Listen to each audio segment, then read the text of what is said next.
Boris Johnson is being urged to form stronger bonds with U.S. presidential hopeful Joe Biden amid claims Donald Trump's chances of making it back to the White House have been written off.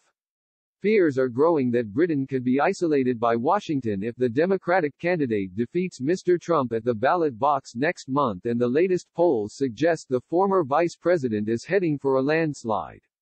Downing Street sources said private polling and computer models shown to number 10 put Mr. Biden's chances of victory at more than 70%. The 77-year-old now has a double-digit lead and over Mr. Trump, and one model based in the latest polling gives him an 85% chance of winning. An analyst suggests the Democrats could wake up on November 4 with control of the White House, the Senate and the House of Representatives. Mr. Johnson spoke to Mr. Trump last week and wished him well for the election, but one senior Tory said, "They're writing off Trump in number 10 now." The cost of a Democrat victory could be high for the UK, with Mr. Biden already declaring he would not sign off a trade deal with the UK if Northern Ireland became a casualty of Brexit. And diplomats have warned Mr. Biden has not forgotten Mr. Johnson's comments about Barack Obama during the 2016 Brexit referendum, when he criticized the part Kenyan president's ancestral dislike of the British Empire. One insider said, "They remember that.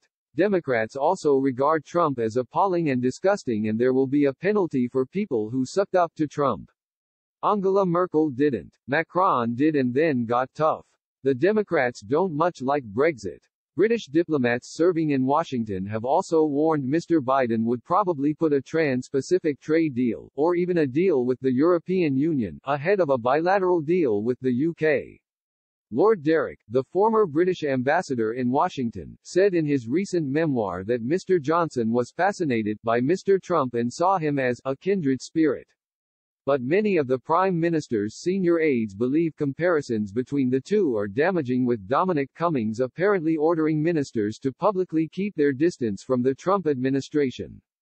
The U.S. president is preparing to get back on the campaign trail after declaring he had fully recovered from COVID-19 and was not an infection risk for others, although his claims that he was immune from the illness were flagged by from Twitter for violating its rules about misleading information on coronavirus.